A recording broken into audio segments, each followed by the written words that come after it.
تین دوست تھے، امام طبرانی، ابو شیخ اور ابن المقری رحمۃ اللہ علیہ۔ یہ تینوں مسجد نبوی میں علم حاصل کرتے تھے۔ اللہ کی شان کہ تینوں کے پاس خرچہ ختم ہو گیا، تو 3 دن تک تو تینوں نے فاقہ برداشت کر لیا۔ 3 دن کے بعد فاقہ برداشت کرنا مشکل ہو گیا، تو 2 دوست تو چلے گئے اپنے گھروں کو واپس۔ امام طبرانی رحمۃ اللہ فرماتے ہیں کہ میں نے کہا نہیں، میں ابھی یہاں سے نہیں جاتا، لیکن بھوک سے اتنا نڈھال کہ لیٹا ہوں، مجھ سے اٹھ کے بیٹھا نہیں جاتا۔ بھئی جب 5 دن ہو جائیں بھوکے، پھر تو انسان کے لیے کھڑا ہونا مشکل ہوتا ہے نا۔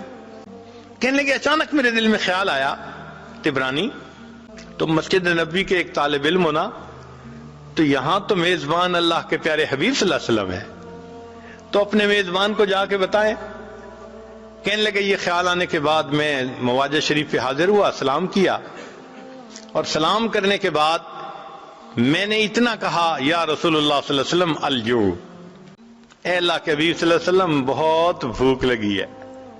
کہتے ہیں پھر اس کے بعد میں مسجد سے باہر نکلا کسی کام کی غرض سے، میں نے دیکھا ایک عربی آدمی، وہ ہنڈیا لی ہوئی ہے، روٹیاں ہیں، اور میرا نام پکار رہا ہے۔ جب میں نے اپنا نام سنا تو میں نے پوچھا میرا نام آپ کیسے پکار رہے ہیں؟ وہ کہنے لگا میں مسجد نبوی کا پڑوسی ہوں، ایک دیوار ہے مسجد نبوی کے ساتھ، میں دوپہر کو قیلولہ کرنے کے لیے لیٹا ہوا تھا، خواب میں نبی علیہ الصلوۃ والسلام کا دیدار نصیب ہوا۔ فرمایا کہ تم مسجد کے پڑوسی ہو اور مسجد میں میرا ایک مہمان بھوکا ہے، اسے کھانا کھلاؤ۔ میری آنکھ کھلی، میں نے دیکھا کہ میری بیوی نے ابھی چولہے سے ہنڈیا اتاری تھی، روٹیاں گرم تھیں۔ میں نے کہا کہ اپنے لیے اور کھانا بنا لو، میں یہ محبوب صلی اللہ علیہ وسلم کے مہمان کو کھانا کھلانے کے لیے جا رہا ہوں، میں اس وقت سے دروازے پر آ کر تمہارا نام پکار رہا۔ یہ علم کی طلب کرنے والے اللہ اور اس کے رسول صلی اللہ علیہ وسلم کے ہاں ایسا مقام رکھتے ہیں۔ چنانچہ ایک آخری واقعہ سنا کر یہ عادل اپنی بات کو سمیٹتا ہے۔ ایک محدث گزرے ہیں، امام بقی الدین ابن مخلد رحمۃ اللہ علیہ، ان کا تذکرہ امام ذہبی رحمۃ اللہ علیہ نے سیر اعلام النبلاء اس میں کیا ہے۔ یہ اسپین کے رہنے والے تھے اور ان کی عمر 20 سال تھی۔ اب ذرا غور کیجئے کہ 20 سال کا نوجوان، اس میں تو دنیا کی تمنائیں، خواہشات، شہوتیں اتنی ہوتی ہیں کہ علم کی طلب اس کے اندر بہت کم ہوتی ہے، اور یہ علم کی طلب کے اندر ایسے ڈوبے ہوئے تھے کہ ہر قربانی کے لیے تیار۔ کہتے ہیں میں نے ایک بڑی کشتی کے اوپر سواری کر لی، اور مجھے بہت سارا وقت حصہ جو ہے سفر کا وہ سمندر کے ذریعے طے کرنا تھا۔ اللہ کی شان، ہماری کشتی وہ طوفان میں گر گئی، ہائی ٹائیڈ کے اندر گر گئی، اور جب ہائی ٹائیڈ کے اندر کشتی گر جائے تو ایسے لگتا ہے کہ ابھی الٹ جائے گی۔ ہم لوگوں کو بیماری ہو گئی، جو پیٹ میں تھا وہ سب ہم نے کہہ کر دی، طبیعت خراب، کچھ کھانے کو دل نہیں چاہتا، پھر ہمارے پاس پینے کو پانی بھی نہ رہا، تو ہم سمندر کا نمکین پانی پیتے تھے۔ پھر ایک وقت آیا کھانے کو بھی کچھ نہ رہا، ہمیں 1.5-2 مہینے وہاں طوفان نے گھیرے رکھا، ہم سفر نہیں کر سکے۔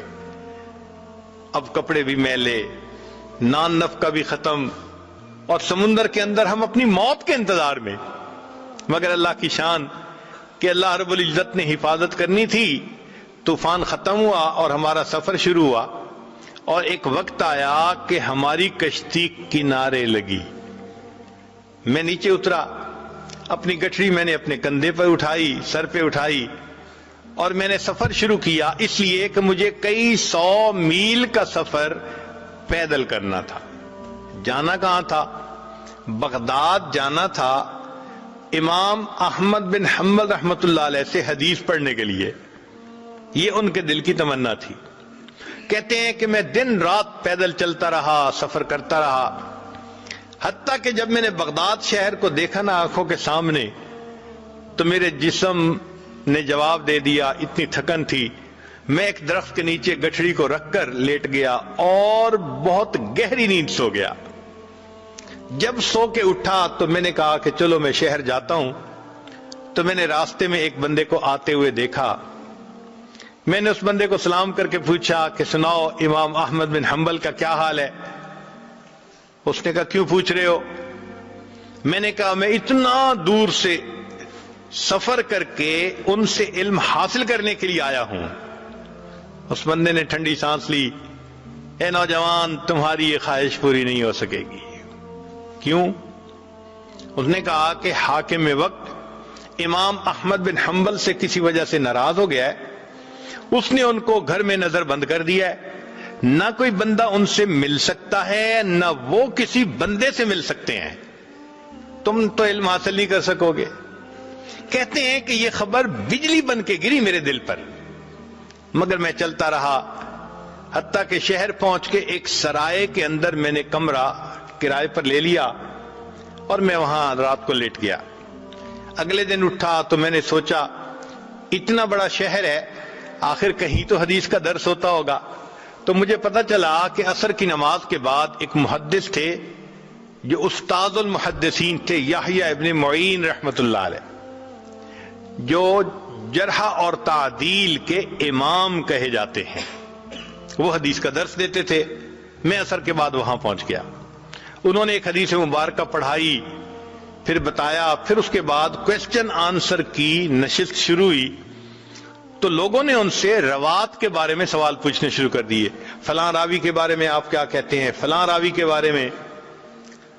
تو کہنے لگے کہ یحییٰ بن معین رحمت اللہ علیہ وہ جواب دینے لگے۔ تو میں اٹھا اور میں نے اٹھ کر کہا کہ جی آپ ہشام بن عمار کے بارے میں کیا کہتے ہیں؟ ان کا وہ چادر والے؟ میں نے کہا ہاں۔ کہنے لگے اگر ان کی چادر کے نیچے تکبر بھی آ جائے تو بھی ان کی ثقافت میں کوئی فرق نہیں پڑتا، یعنی وہ اتنے ثقہ ہیں، پکے بندے۔ پھر میں نے دوسرا کوسچن پوچھنا شروع کیا تو جو قریب والے تھے انہوں نے میرا کرتا پکڑ کے کھینچا، ان کا طالب علم تو اجنبی نظر آتا ہے، یہاں کی مجلس کا یہ دستور ہے کہ ہر بندہ ایک مجلس میں ایک کوسچن پوچھ سکتا ہے، سارے کوسچن ایک ہی پوچھے گا تو باقیوں کی باری کیسے آئے گی؟ بیٹھ جاؤ۔ کہنے لگے جب انہوں نے کہا بیٹھ جاؤ تو میں نے، مسکین چہرہ تو تھا ہی صحیح، ان کی منت سماجت شروع کر دی، میں نوارد ہوں، مجھے پتہ نہیں تھا، میں نے اصل کوسچن تو اب پوچھنا تھا، میں یہ کوسچن پہلے پوچھتا۔ لوگوں نے میری فریاد کو دیکھا تو ان کو ترس آ گیا، وہ کہنے لگے اچھا ایک کوسچن اور پوچھ سکتے ہو۔ کہتے ہیں کہ میں نے یحییٰ بن معین رحمت اللہ علیہ سے ایک کوسچن اور پوچھتا، اور وہ کوسچن کیا تھا؟ میں نے پوچھا کہ مجھے امام احمد بن حنبل کے بارے میں آپ بتائیے کہ آپ کیا کہتے ہیں۔ میرے سوال کو سن کر یحییٰ بن معین رحمت اللہ علیہ نے سر کو جھکا لیا، مجمع پہ سناٹا چھا گیا، پن ڈراپ سائلنس۔ لوگ حیران تھے کہ اس بندے نے ایسا کوسچن پوچھ لیا، اس کو نہیں پتا کہ حاکم وقت کے عتاب میں ہے وہ۔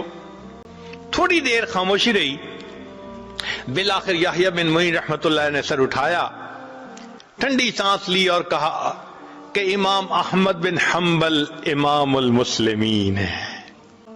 جب انہوں نے یہ الفاظ کہے کہ احمد بن حنبل امام المسلمین ہیں تو میں نے دل میں اور پکا ارادہ کر لیا کہ میں نے ان سے حدیث پڑھنی ہے۔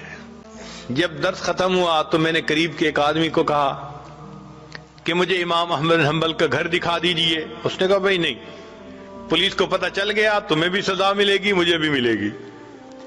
پھر میں نے اس کو کہا کہ بھائی ایسے کرو کہ مجھے ساتھ لے چلو اور امام احمد بن حنبل رحمت اللہ علیہ کے دروازے سے گزرتے ہوئے تم آنکھ کے اشارے سے بتا دینا کہ یہ گھر ہے، پھر میں جانوں میرا کام جانے۔ اس نے کہا چلو اتنا میں کر دیتا ہوں۔ تو اس نے مجھے امام احمد بن حنبل کے گھر کا دروازہ دکھا دیا، میں نے راستہ اچھی طرح یاد کر لیا اور میں لوٹ کے اپنے ہوٹل کے کمرے میں آ گیا۔ اب میں رات بھر سوچتا رہا کہ امام احمد بن حنبل سے میں علم حاصل کیسے کر سکتا ہوں، مجھے چین نہیں آتا تھا۔ میرا دل سکون میں نہیں تھا، میں کیسے ان سے علم حاصل نہ کروں، مجھے ہر قیمت پہ علم حاصل کرنا ہے۔ کہنے لگے جب صبح اٹھا تو میرے ذہن میں ایک خیال آیا، میں نے کیا کیا، اپنے ایک گھٹنے کو کپڑے سے باندھ لیا، یعنی جیسے کوئی وونڈ ہوتا ہے تو میں نے اس کے اوپر کپڑا باندھ دیا، اور ایک لاٹھی پکڑ لی اور ایک کشکول بھی ہاتھ میں لے لیا، اور باہر نکل کے میں نے بھیک مانگنی شروع کر دی۔ اس زمانے میں جو سائل بھیک مانگتا تھا وہ چیزیں نہیں مانگتا تھا، صرف ہاتھ پھیلا کر اتنا کہتا تھا اجرکم علی اللہ، اور اجرکم علی اللہ کہنے پر لوگ سمجھ جاتے تھے کہ اس کو ضرورت ہے، کچھ دے دیتے تھے کچھ نہیں دیتے تھے۔ کہنے لگے کہ میں شہر کی گلیوں میں بھیک مانگتا رہا، کچھ لوگ مجھے سوالیہ نظروں سے دیکھتے کہ چہرے سے تو یہ نوجوان نظر آتا ہے، کیوں بھیک مانگ رہا ہے، اور کچھ ترس کھا کے کچھ دے دیتے۔ میرے لیے بھی یہ ایک عجیب ایمبیرسمنٹ والی کنڈیشن تھی کہ میں بھیک مانگ رہا تھا لوگوں سے، اور ان کی طرح طرح کی نظریں میں برداشت کر رہا تھا۔ مگر میں ایسے وقت میں امام احمد بن حنبل رحمۃ اللہ کے دروازے پر گیا کہ جب لوگوں کی چلت پھرت ذرا کم تھی، جیسے دوپہر کے بعد قیلولہ کا وقت ہوتا ہے، لوگ سو جاتے ہیں۔ اس وقت پہنچ کر میں نے بڑے درد سے یہی آواز لگائی، اجرکم علی اللہ، اجرکم علی اللہ۔ میری آواز سن کر امام احمد بن حنبل رحمۃ اللہ علیہ نے بھی سوچا کوئی بڑا ہی محتاج ہے جو میرے دروازے پہ آیا ہے۔ امام صاحب نے دروازہ کھولا، ان کے ہاتھ میں ایک سکہ تھا جو وہ مجھے دینا چاہتے تھے۔ جب وہ سکہ مجھے دینے لگے اس وقت میں نے کہا حضرت میں مال کا فقیر نہیں، میں علم کا طلبگار ہوں، میں سنتوں کو جمع کرنے والا ہوں، اتنا لمبا سفر کر کے میں یہاں پہنچا ہوں، مجھے آپ سے علم حاصل کرنا ہے۔ امام صاحب نے کہا میں پڑھا نہیں سکتا، تم میرے گھر آ نہیں سکتے۔